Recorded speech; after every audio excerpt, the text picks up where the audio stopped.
I never thought I'd be the guy posting on Reddit about this kind of thing. You know, the "my girlfriend is acting weird, am I paranoid" kind of post. I always rolled my eyes when I saw those. But here we are. I, 29M, live in Seattle with my girlfriend, Emily, 27F. We've been together a little over 2 years, living together for the last 14 months. Everything felt normal, boringly normal, in a good way. We had our routines, morning coffee together, she'd head to her job at a marketing agency downtown, I'd work remote from our apartment doing software support. Evenings were Netflix, takeout, wine on Fridays. Normal life, until it wasn't. It started small, the kind of things you'd dismiss if you trusted someone. She started coming home later than usual, saying she was stuck in meetings or grabbing drinks with coworkers. No big deal, right? Then, she began getting protective of her phone, not in a cartoonish locking herself in the bathroom way,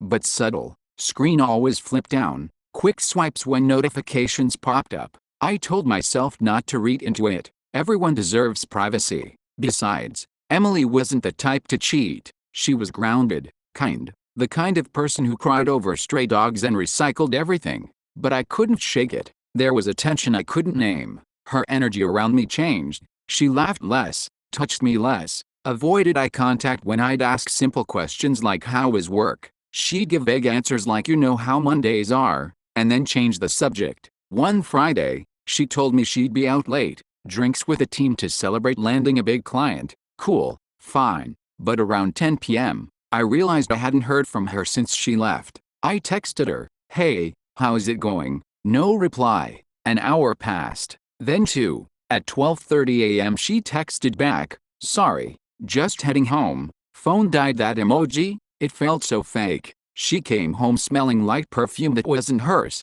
not her usual vanilla scent. It was heavier, almost floral, like something older women wear. When I commented on it, she just laughed and said, "It's from the bar. Some lady spilled her drink on me." I wanted to believe her. I really did, but my gut was screaming that something was off. The next morning, I checked our shared calendar. We used it to coordinate groceries, bills, etc., and noticed she deleted a few entries, the ones labeled work dinner or client event. That was weird, because she never bothered editing old stuff. It's like she didn't want me to see a pattern. A week later, I noticed something else. She started dressing differently, more makeup, nicer outfits, heels to work, which she rarely wore before. When I teased her about getting fancy, she said her office had a new dress code. I half-jokingly said, "Is this new dress code just for one coworker in particular?" expecting a laugh. She didn't laugh, just said flatly, "You're being weird," and left it at that.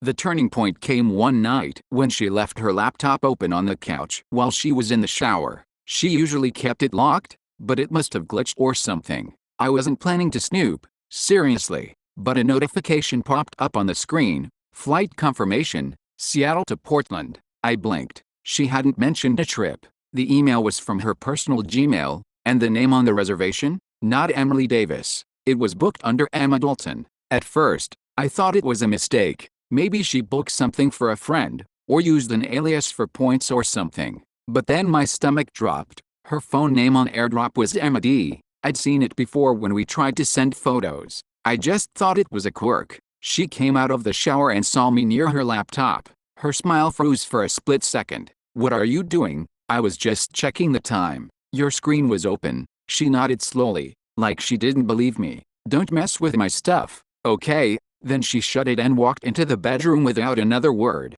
That night, she was distant, scrolling on her phone until late. I couldn't sleep. I kept replaying the email in my mind. Who the hell was Emma Dalton? The next morning, she left early for a client meeting. As soon as she was gone, I opened her laptop again. It was locked, but I'm not an idiot. I work in IT. I didn't hack anything, just checked the email previews on the login screen. There were messages from someone named Markel, subject lines like "can't wait to see you again in same hotel." My blood went cold. I wanted to throw up. I didn't open anything. I knew she'd notice if I did, but I took a photo of the screen with my phone. The name Markel burned into my brain. That day, I couldn't focus on work. My mind spun in loops. Who was this guy? Was she cheating? Was she living some double life as Emma Dalton? Why use a fake name?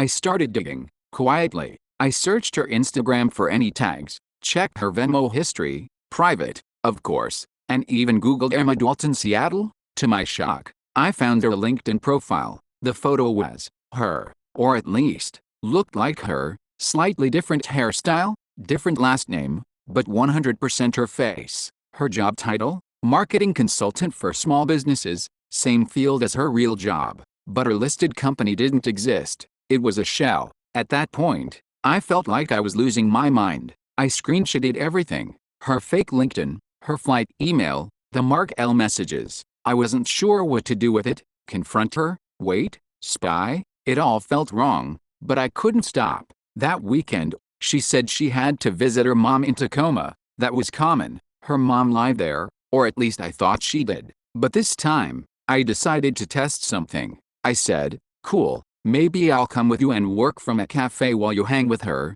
She froze. Literally froze mid-bite.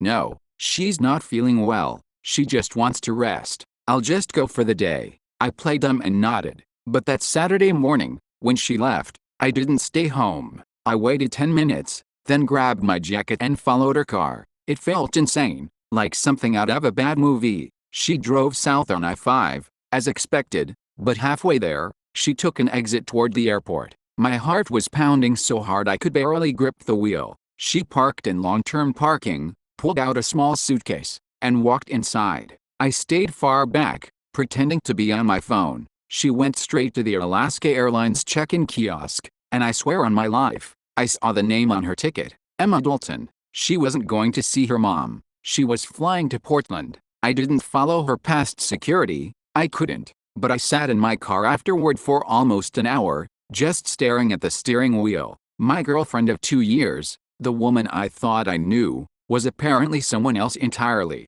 That night she texted me, "Mom's fine. Spending the night here. Don't wait up."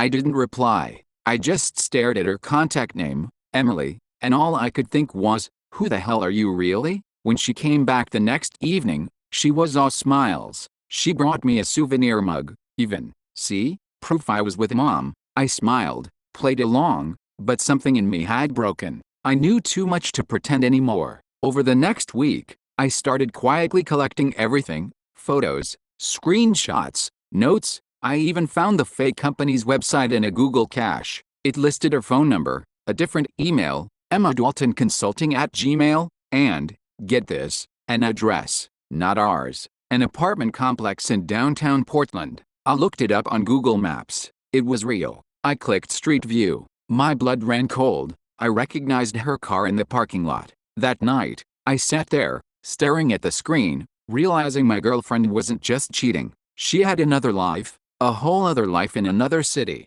I didn't sleep that night. I kept pacing around the apartment, rereading the same screenshots over and over, my brain looping through every normal memory we'd ever had.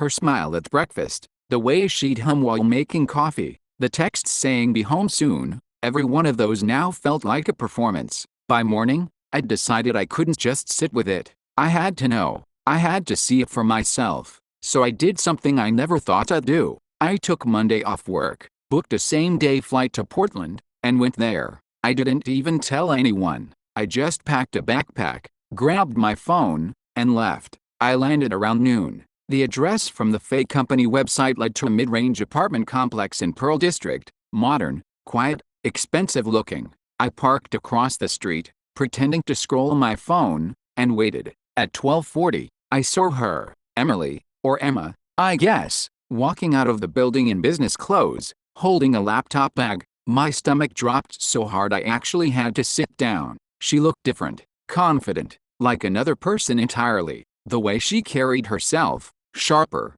more put together. It wasn't the Emily I knew who wore hoodies at home and complained about laundry. I followed her, not too close, just enough to see where she went. She met a man at a coffee shop down the street. Mark L., I assumed. He was maybe mid-30s, expensive watch, easy smile. They hugged, not a friendly hug, a long, intimate one. Then they sat down and started talking, holding hands across the table. It felt like being punched in the chest, over and over. I couldn't hear them, but I didn't need to. My entire body went numb. I took a few photos, not even sure why, Proof, maybe, or self-torture. I sat there until my hands started shaking, then I walked away. I didn't confront her there. I couldn't. I didn't trust myself not to make a scene. Instead, I checked into a cheap hotel near the airport and stayed there that night, just thinking. I had two choices: confront her and demand answers, or walk away quietly and let her keep her lies.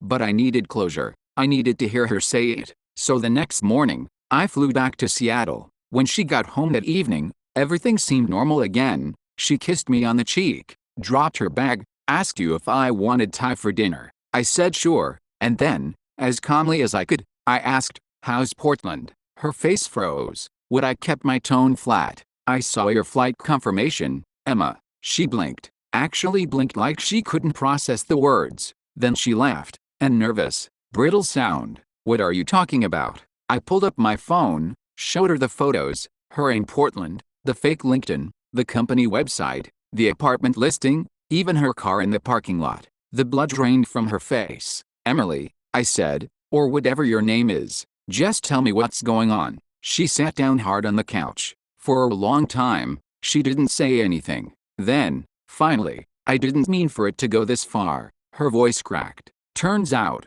the story was insane. She told me that before we met, she'd been working in Portland under the name Emma Dalton, her middle name and her mom's maiden name. She had a messy breakup there, left that life behind, and moved to Seattle to start over. But then, a few months ago, the Portland company reached out for contract work, basically her old life calling her back. Only she hadn't told them she left. They still knew her as Emma, so instead of explaining, she just went with it. She took the work, pretended she still lived there, and started flying down twice a month to consult. But the part that destroyed me, the guy, Mark, he wasn't a client. He was her ex. She swore it wasn't romantic anymore, that it just happened a few times, that she didn't know how to stop. But I wasn't stupid. You don't book flights, make fake LinkedIns, create fake companies, and carry on double lives because you're confused. You do it because you're lying. I asked, "If I hadn't found out, would you have ever told me?"